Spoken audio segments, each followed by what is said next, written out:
अथातस्तृतां राजं सोमशिवं सुपावनः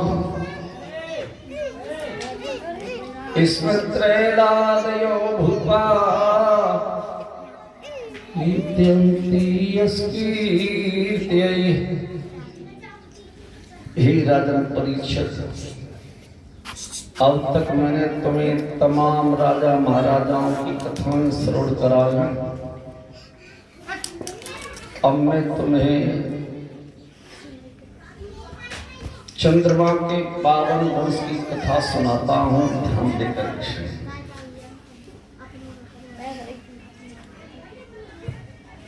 व्यास नंदन श्री सुखदेव जी समझाते हैं, राजन परीक्षित,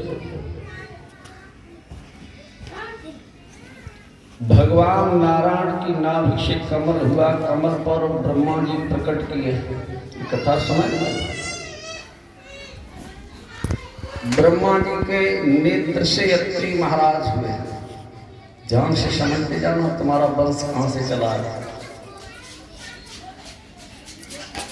अत्रि महाराज की पत्नी का नाम था अनुसुईया।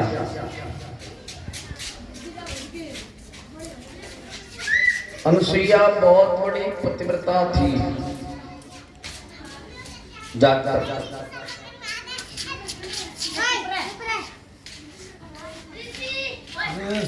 दुनिया में कुछ लोग ऐसे हैं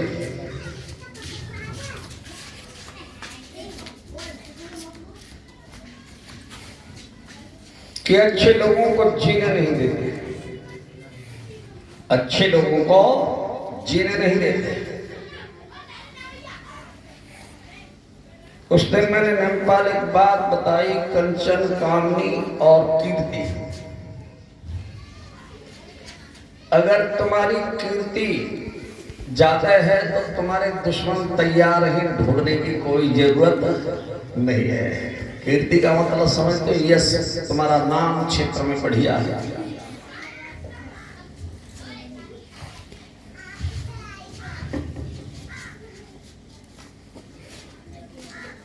देवर्षि नारद ने जब अनुसुईया के बारे में बताया देवलोक में कि सवेरे संसार में सबसे बड़ी पतिव्रता इस समय अनुसुईया है, तो ये बात देवताओं की देवियों को सूट नहीं हुई। उन्हें सूट नहीं हुई, गले से नीचे नहीं उतरी। क्योंकि जीव का जो अहंकार रूपी पारा है, आपके लेक्टोमीटर होता है, क्या होता है वो? थर्मामीटर, उसमें भी पारा ही होता है।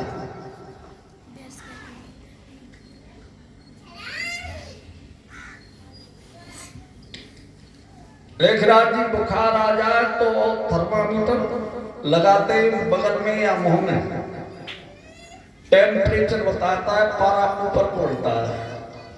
वैसे ही हमारे तुम्हारे अंदर जो अहंकार बढ़ता है तो हमारा तुम्हारा भी टेम्परेचर ऊपर को बढ़ता है, डाउन नहीं होता।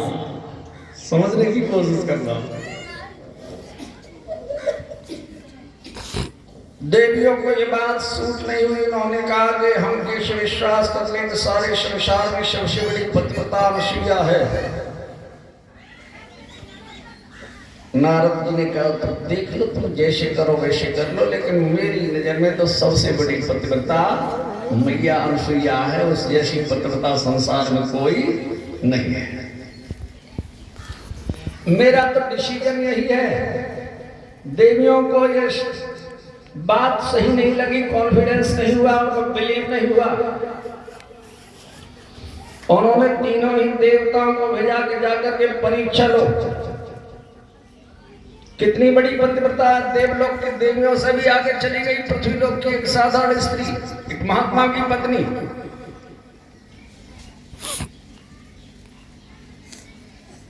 ब्रह्मा विष्णु शंकर जी को ज्ञात था, मालूम था कि वो बड़ी पतिव्रता है, लेकिन मजबूरी थी। नारी हट,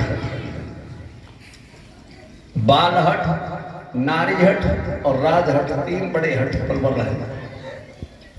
और तीन ही मुश्किल बड़ी कठिन है। लेखराज जी, मुश्किल मुश्किल मुश्किल तीन। पहली मुश्किल सड़क पैगाम, पहली मुश्किल क्या? सड़क पे काम, दूसरी मुश्किल बड़ो हो नाम, और तीसरी मुश्किल धन से हीन। तो जी बड़ी मुश्किल है। तुम्हारा नाम तो बड़ो है, लेकिन गांव सड़क पे आपकी गाड़ी पंचर है, तुम्हें जानते हो 10-20 लोग आए गए, अब बैठे को ठीक ना है तो बहुत बड़ी मुश्किल है। बुरा मत मानना।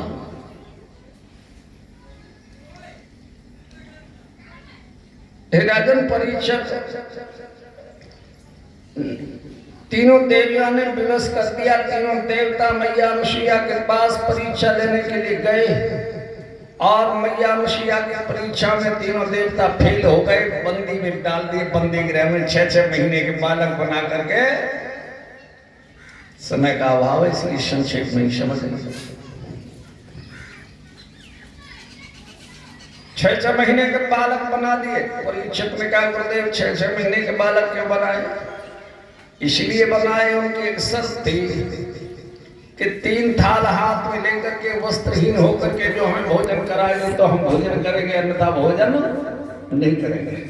मैया अनुसुईया ने कहा 6 महीने के बालक के सामने तो कैसे भोजन करा दो, वो क्या समझेगा? और जब 6 महीने तक कैद में पड़े रहे चित्रकूट पर,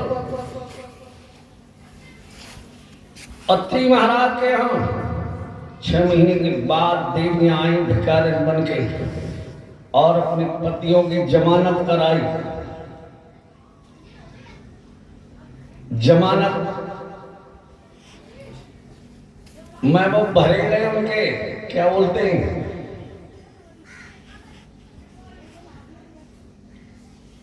मुचिरका। तो भगवान से मैया अनुसुईया ने कहा कि तुम जा रहे हो, मैं तुम्हारी जमानत पर छोड़ रही हूं, लेकिन एक शर्त है। क्या? अब की बार तुम नकली बालक बन करके मैंने गोद में खिलाए, वचन दो अगली बार तुम मेरी कोख से जन्म लोगे और मेरे आंगन में स्थायी रूप से रहोगे। बोल गोविंद भगवान की। तीनों ने कहा मैया अब जमानत मंजूर कर दे, तू फिर जरूर आगे तेरे। मैया अनुसुईया ने रिमांड पर भेज दिया, जाओ। हे राजन परीक्षक, तीनों देवता मैया अनुसुईया के वचनबद्ध हुए। भगवान विष्णु के अंश से दत्तात्रेय जी महाराज हुए। मैया अनुसुईया की कोख से जन्म लिया। क्या नाम था? दत्तात्रेय। जिनके 3 सिर थे, प्रहलाद के गुरु बने।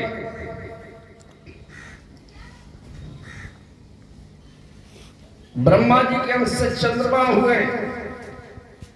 इन्हीं चंद्रमा के नाम पर लेखराज जी तुम्हारे वंश का नाम चंद्रवंश पड़ा।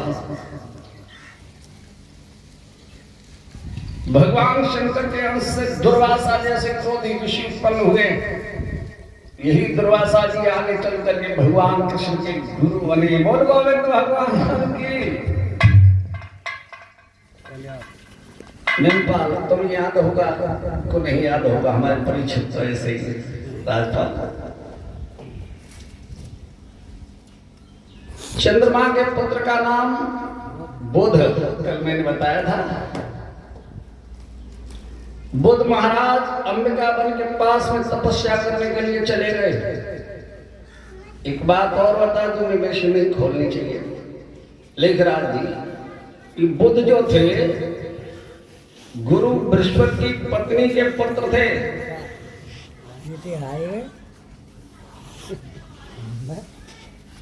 अब पड़ गए चक्कर में।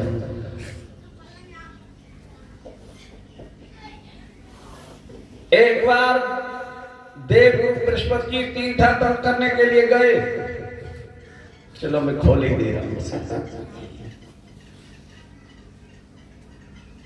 तो बृहस्पति जी के शिष्य थे चंद्रमा।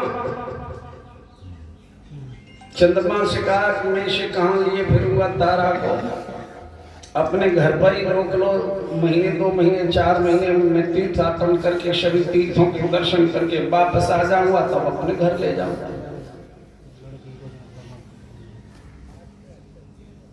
चंद्रमा ने कहा महाराज कोई बात नहीं, आप हमारे गुरु हैं, ये माँ के समान है, आप छोड़ जाओ। बृहस्पति की पत्नी तारा रहने लगी। जब तारा ने चंद्रमा के वैभव को देखा, ठाट बाट देखे, तो चंद्रमा से कहा कि तुम मेरे साथ 5 ग्रह संस्कार संपन्न करो, मैं तुम्हारे यहाँ स्थायी रूप से रहना चाहता हूँ। चंद्रमा ने मना किया, ये कदाप नहीं हो सकता है, इम्पॉसिबल है। लेकिन तारा ने कहा अगर तुम मेरे मन की इच्छा पूरी नहीं करोगे तो मैं तुम्हें श्राप दे दूंगी। डर के मारे चंद्रमा एग्री हो गए, राजी हो गए और पत्नी के रूप में तारा रहने लगे। जब तक बृहस्पति महाराज तीर्थाटन करके वापस हुए, उस समय वो गर्भावस्था से थी। बृहस्पति ने कहा कि अब हमारी पत्नी को वापस कर दो, रिटर्न कर दो, हम अपने घर ले जाएंगे।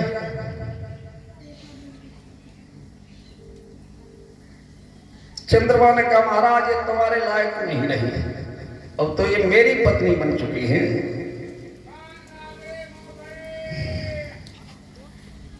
बृहस्पति ने देवताओं से जाकर के कहा देवराज सेना लेकर के तैयार हो गए और चंद्रमा दैत्य गुरु शुक्राचार्य जी के पास पहुंचे कि तुम हमारी तरफ मदद करो। दोनों में युद्ध की स्थिति बन गई। ब्रह्मा जी आए। ब्रह्मा जी ने तारा से पूछा कि तारा ये बता, ये बालक किसका है तेरे उदर में? मन की बातें मन ही जाने, दे ही जाने आपदा, और गीता की भगवान जाने, माता जाने शुद्धता। तारा ने कहा महाराज पुत्र तो चंद्रमा का ही है। ब्रह्मा जी ने कहा तो पुत्र चंद्रमा को दे दो, अपनी पत्नी को ले जाओ। इस तरह से चंद्रमा का पुत्र बुध हुआ। बुध का विवाह इला नाम की कन्या के साथ हुआ, यही बताया कल। और इला से पूर्वा जैसा प्रतापी शूरवीर पैदा हुआ। इतना बड़ा बलवान था। आप लोग थोड़े से आगे हो जाओ, थोड़े थोड़े हो जाओ।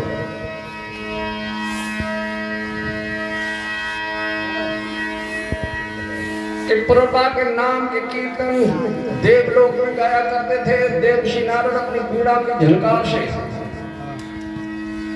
देवलोक में रहने वाली उर्वशी नाम की अप्सरा ने जब ये सुना कि पृथ्वी लोक पर इस समय पूर्वा के समान कोई शूरवीर नहीं है, तो उर्वशी देवलोक से चल के और प्रतिष्ठान तक झूसी में पहुंचे।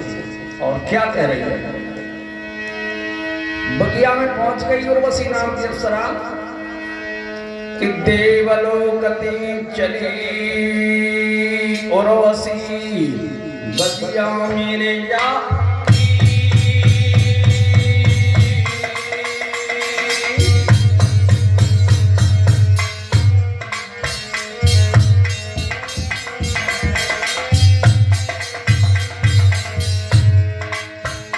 बगिया देवलोक से चली उर्वशी बगिया मेरे आई।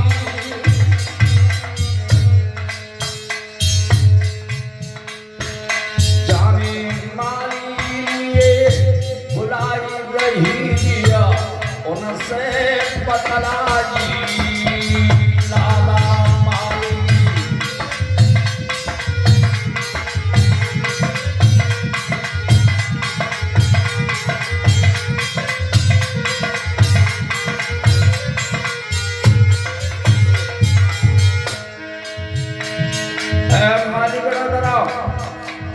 कहिए आरे चले तुम्हार राजा ढिंगा जैया, और तुमकी बहुतो इनाम संगवाए राजे ले अयो।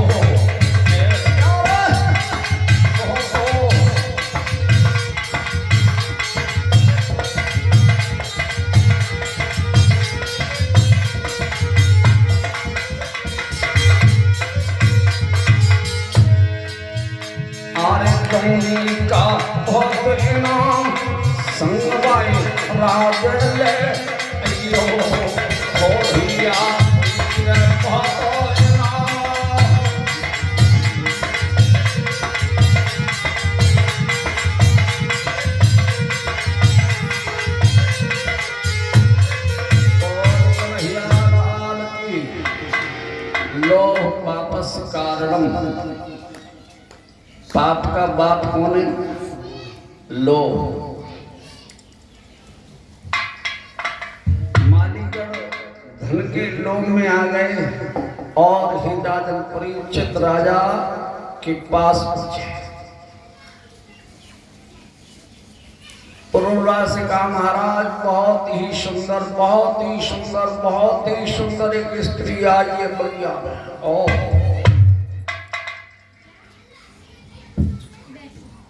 यही बात सुपर्णखा ने कही थी रावण से।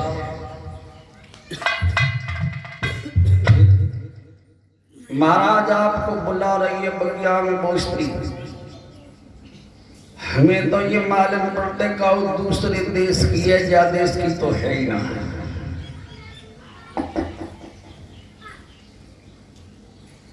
पुरवा महाराज बलिया में आए। उर्वशी को देख करके मंत्रमुग्ध हो गए।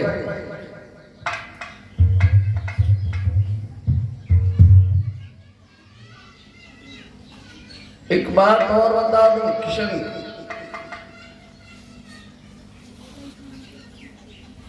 स्त्री माया का स्वरूप है। स्त्री माया का स्वरूप है। अगर कोई स्त्री तुम्हारे सामने हंस जाए तो दूर रहो।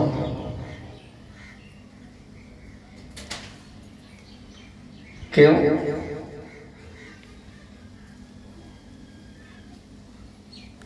आलस नींद किसाने खोवे, चोरे खोवे, खांसी। आलस नींद किसाने खोवे, चोरे खोवे, खांसी। और मूल ब्याज बनिया को खोवे, राड़े खोवे, हंसी।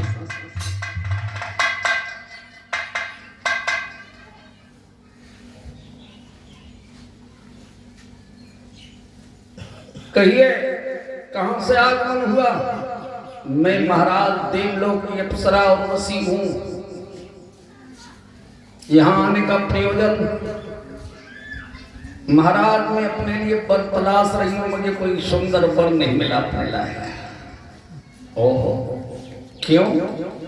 क्योंकि मेरी 3 शर्तें हैं। ये शर्तें किसी से पूरी नहीं हो रही।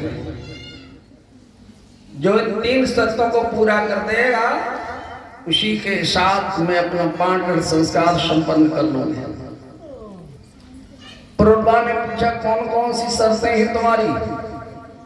सुनिए महाराज, पहली शर्त मेरी यह है कि मैं देसी घी से बना हुआ ही भोजन ग्रहण करती हूँ। ठीक है। दूसरी शर्त मेरी यह है कि मेरे पास 2 भेड़ के बच्चे हैं।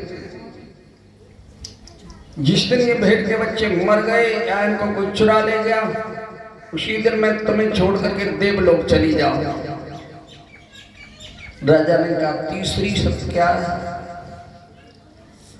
तीसरी शर्त महाराज मेरी यह है कि शहबाज के अलावा अगर मैंने अपने पति को वस्त्रहीन अवस्था में देख लिया तो भी मैं उसे छोड़ करके देवलोक चली जाऊंगा। महाराज पुरोला ने कहा, कोई बात नहीं, मुझे तुम्हारी 3 शर्तें स्वीकार हैं। और ही राजन परीक्षित उर्वशी नाम की अप्सरा पुरोला महाराज के साथ में शादी करके वही रहने लगी। उर्वशी के द्वारा, पुरोला के द्वारा उर्वशी के उदर से जय हो गया। जय हो, बैठो सुनिए।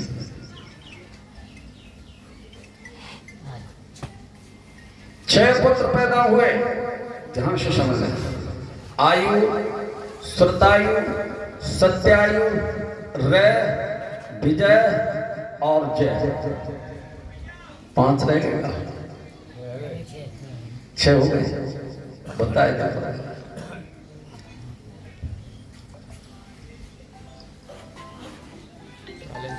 देवलोक से जब उर्वशी गायब हो गई तो देवराज को चिंता हुई। उर्वशी कहाँ है? गंधर्वों को भेजा, ढूंढ करके लाओ, जिंदा और मुर्दा कहीं मिले। गंधर्व सभी देश देशांतर में भ्रमण करते हुए और पुरुबा महाराज के नगर में पहुंचे। पुरुबा महाराज का डर इतना था कि गंधर्व लोग दिन में उनके महल में नहीं जा सकते। विचार किया रात के समय में भीड़ के बच्चों को चुरा लेंगे तो उसी अपने आप ही देवलोक पहुंच जाएगी। बोल भगवान। ऐसा ही किया। पुरुबा महाराज अपने महल में सो रहे थे। दोनों ने भेष बदला गंधर्वों ने और भेड़ के बच्चों को लेकर के चल दिए। लेकिन भेड़ के बच्चे मिमियाने लगे। जैसे मिमियाने की आवाज ऋषि के कानों में पड़ी, उसने महाराज पुरुबा से कहा कि महाराज चंद्रवंशी छत्री मेरे भेड़ के बच्चों को कोई चुरा करके ले जा रहा है, देखो। लेकिन हे राजन परीक्षित गहरी नींद में सोया हुआ राजा ये नहीं सुन पाया और खर्राटे लेता रहा। जब सोता रहा नहीं बात को सुना तो उर्वशी ने बोली की गोली मारी। मैं ये नहीं समझती थी कि तू इतना बड़ा कायर है, निकम्मा है, नीच है, तेरे साथ शादी नहीं करती, मेरे भेड़ के बच्चों को कोई चुरा कर ले जा रहा है, तू खर्राटे मार के सो रहा है। महाराज पुरुबा ने जब ये बात सुनी कायर नीच, तो जैसी अवस्था में सो रहे थे उसी अवस्था में हाथ में तलवार लेकर के गंधर्वों के पीछे पड़ गए। बोल गोविंद भगवान की। हे राजन परीक्षित गंधर्वों को जब ललकार लगाई, इधर पुरुबा महाराज के पीछे उर्वशी भी जा रही थी। भेड़ के बच्चों से उसका स्नेह था, प्रेम था। जैसे ललकार लगाई गंधर्वों ने विचार किया नेमबाल कि जान बची तो लाख उपाय है, इन भेड़ के बच्चों ने मरो काय के इन्हीं छोड़ दो। और जब भेड़ के बच्चों को छोड़ करके अपने रूप बदला उन्होंने, जब रूप बदला तो उजाला हुआ, प्रकाश हुआ। देवलोक जाने के लिए जैसे रूप बदला और रूप बदलने पर उजाला हुआ, उजाले से उजाले में पीछे ऋषि ने पुरुबा महाराज को वस्त्रहीन अवस्था में देख लिया। गंधर्वों के पीछे पीछे ऋषि भी चली गई। बोल गोविंद भगवान की।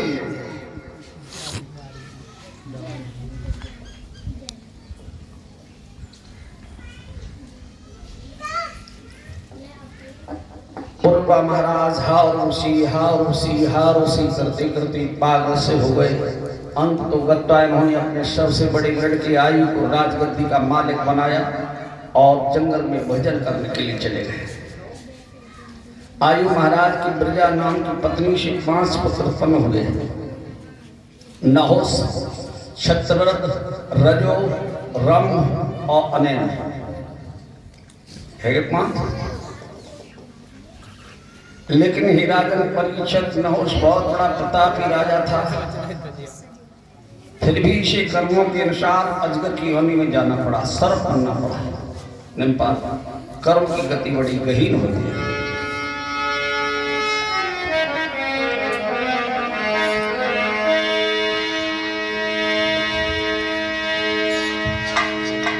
परीक्षित महाराज ने पूछा करके ऐसा कौन सा पाप हो गया जिसके कारण उसको और अजगर बनना पड़ा, सर्प की योनि में जाना पड़ा।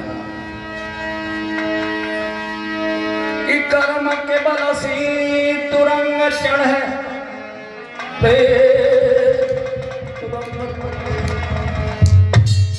और कर्म से रंग छत्रपति होई।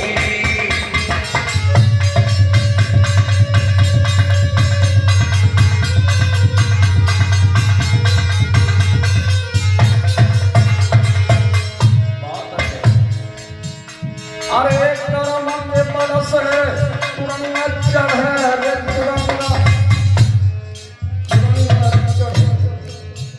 और हो कर्म से रंग का छत्रपति होई।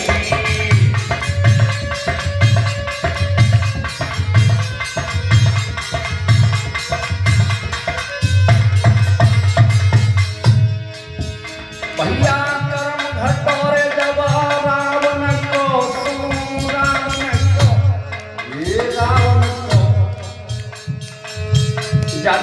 सोने की लंका छलंक में खोई।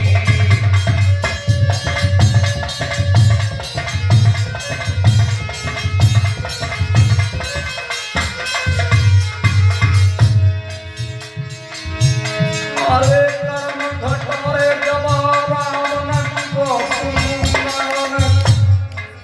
रावण को जाति सोने की लंका छलंक में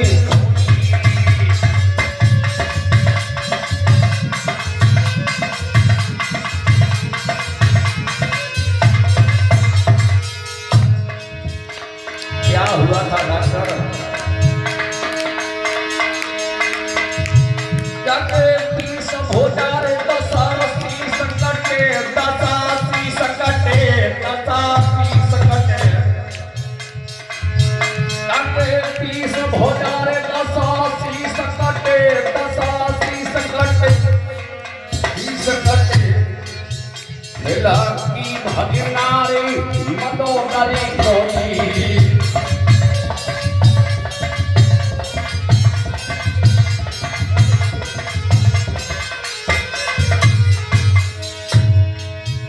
समझावती रे पिया मानी नाई पिया मानी ना मानी ना। मंदोदरी ने बहुत समझाया रावण को। लेकिन सीता सीत निशा सम आई। समझावती रे पिया मानी नाई पिया मानी नाई मानी ना। ये कर्म कर सो कर नहीं कोई।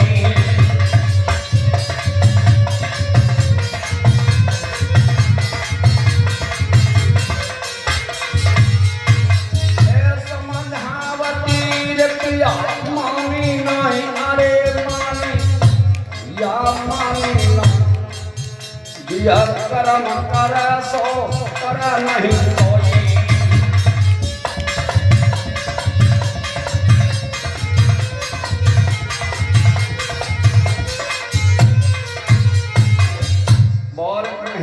लाल की हे राजा कर्म की गति।